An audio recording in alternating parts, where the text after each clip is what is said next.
Okay, guys, I'm back, and real quickly, I want to talk about how it's best as a group of women who really do not have any allies. Okay, um, you don't have allies. You don't have a whole lot of allies within other groups, and you don't have allies with each other, right? Most women don't. This group of women mostly don't have allies with each other. And so what I'm saying is that just say for where I'm working, for instance, right?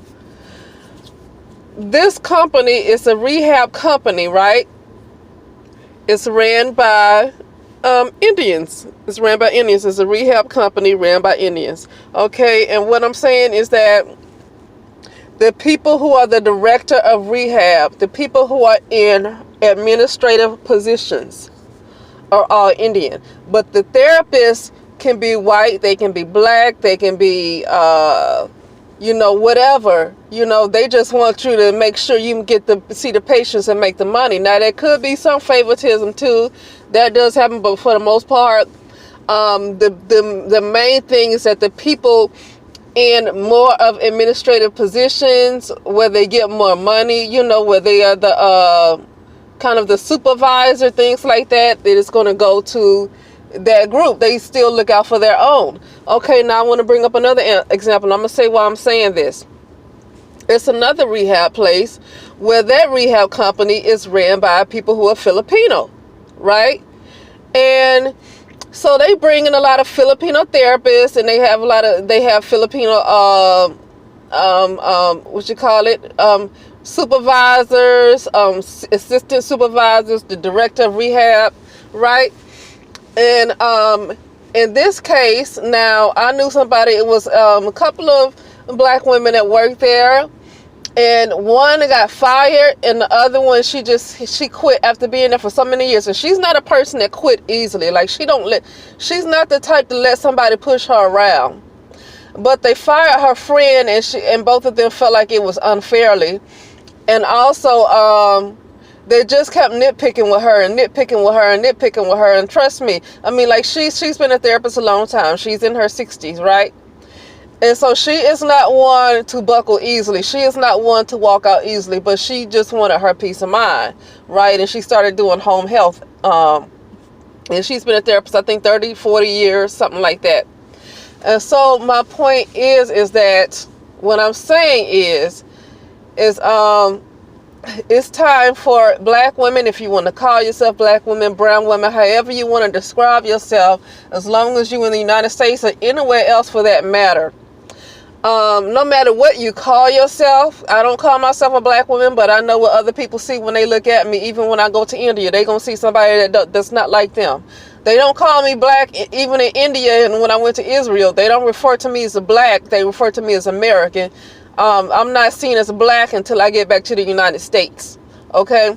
But at the same time, those folks still know what you look like. They still know that you're different from them. Physically, your physical appearance is different from them, right? And what I'm saying is that even though so-called black women, or whatever you want to call yourselves, do great, some of them have made great strides, it's getting to the point where you're going to have to be super selfish. And when I say super selfish, it's almost like it's not a whole lot of room to lend an olive branch to anybody else. There's not a whole lot of room to try to lend an olive branch to anybody else. And you have to find a way to just to individually be a boss, be your own boss, be a boss, right? Because even if you kind of own a company, right? The unfortunate thing for especially so-called black women, right? The unfortunate thing for black women is that I've spoken to black women who do own businesses. Okay, for example, one lady, she owns this wellness thing where you have V-steaming. She does colonoscopies, and she does a lot of things, massages. It's a lot of things that she does. Okay, and she is not respected as a black woman. She's actually more respected as a black woman. She's more respected by non-black people than she is respected by black people.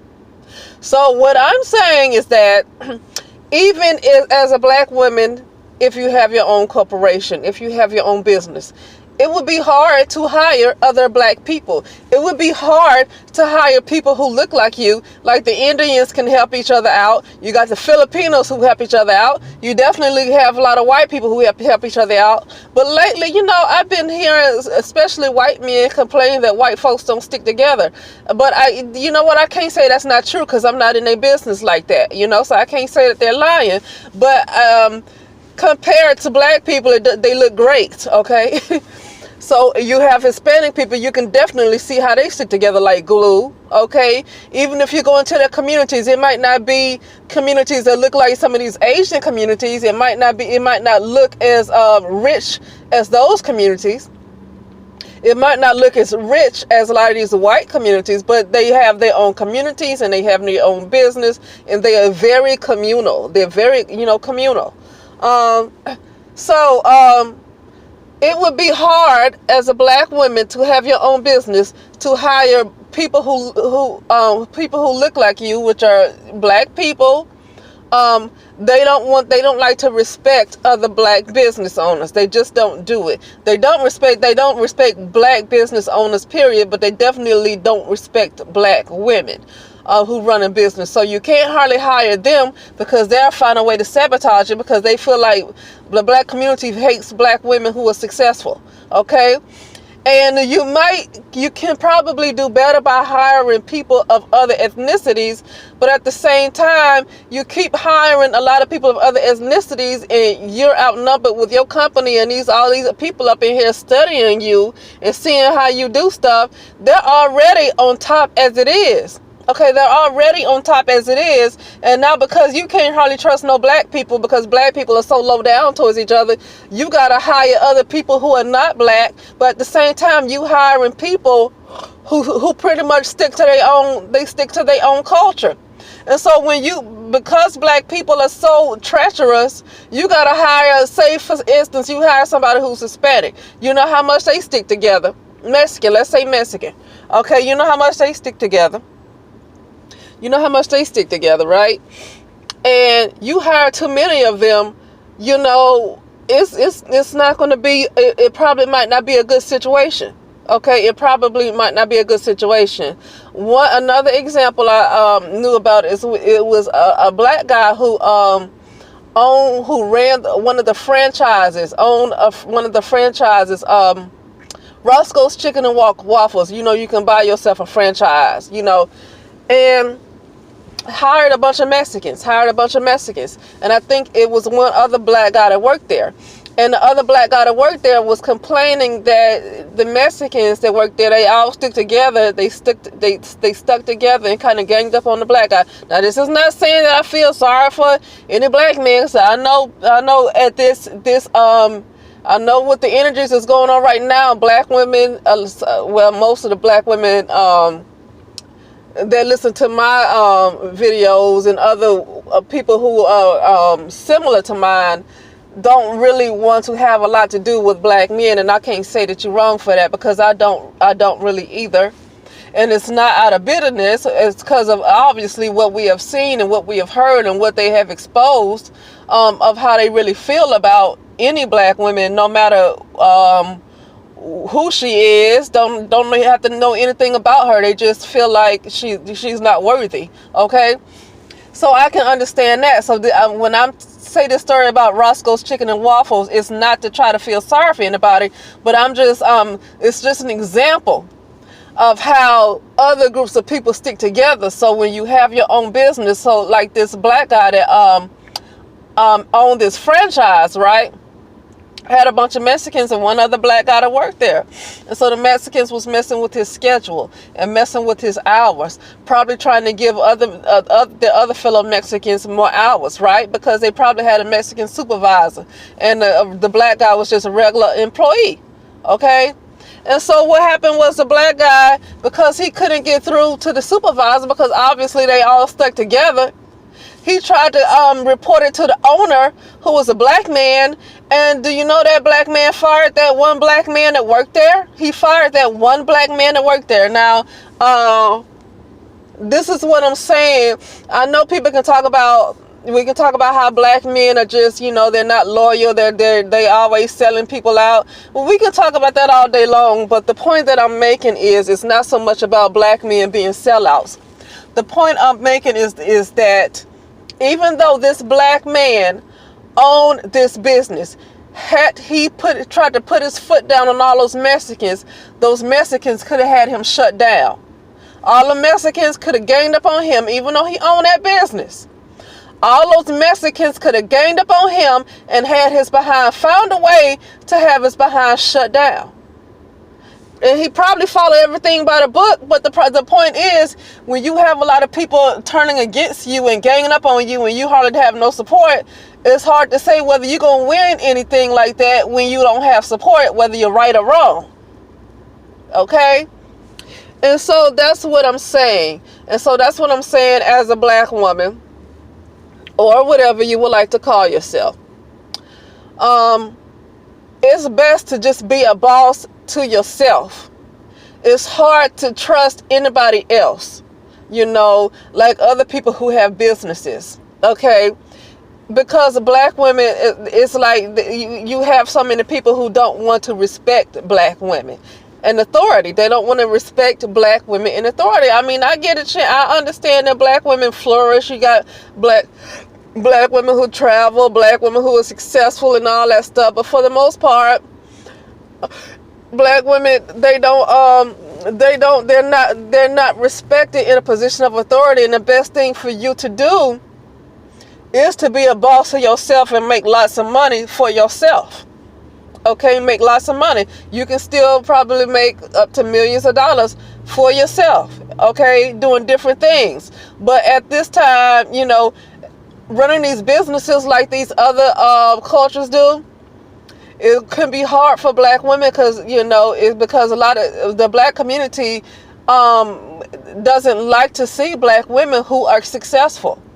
Even if and black American women specifically, even if it was African women, even if it was a black American woman who was hiring African women, she still might catch it, because African women still look at black American women differently too, the same way as Mexicans do, and not necessarily just in a racist way, but might not respect your position of authority. They're still going to look at you the same way, even though you share the same color.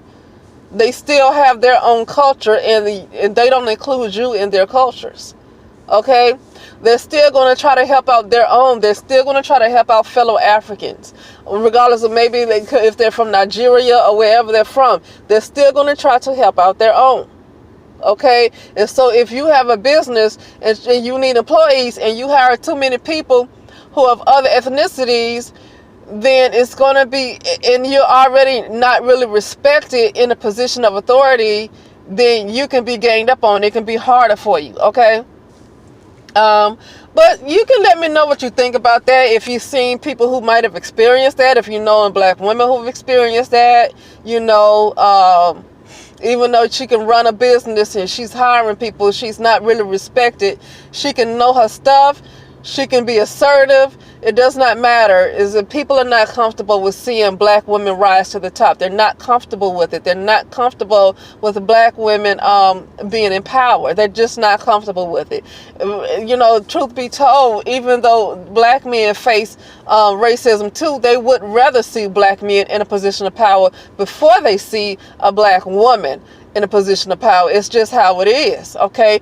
People have no problem with seeing an Asian woman in a position of power, and they have no problem with seeing a white woman in a position of power, but they do not like seeing a black woman in a position of power. And what I'm saying is that it's best to just, you know, especially with the coming up 2020 and beyond, not just 2020, but 2020 and beyond, it's best to really grab everything you can for yourself and your family. The people that you really only obligated to take care of could be your children, or you could be taking care of a parent, okay? However that works. But it's at this point, it's good. You got to grab. It's best to get whatever money you can. And I wouldn't even say anything is wrong with being greedy at this point. Okay, not greedy to the point where you want to, kill somebody else for financial gain. Like some people want to sacrifice other people for financial gain.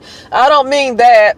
But I'm talking about get everything that you can, and nothing is wrong with maybe just a little greed, because at this point having that mentality just might be necessary for black women, because black women don't have allies, and when you don't have allies, the best thing for you to do is get everything that you can, because when push come to shove, everybody gonna have each other back, and not too many people gonna have your back. Okay, and so at this point it might not be too much of a bad idea to be just a little greedy. Okay, but greedy in a good way, to make sure you don't get caught up. Okay, get caught up, because all these other people stick together. You got all these Mexicans, Asians, whites, all of them, they all stick together. So if one person might get caught up, they might help each other out. Now I'm not saying that all of the cultures are perfect, because I've seen Asians struggle, and I've seen Mexicans struggle, come begging for money. I've seen them do that. So I'm not saying that they all gonna just help each other out like that, but they do stick together. All of them stick together more than black people do. Okay, so anyway, you guys let me know what you think, and I'll talk to you soon.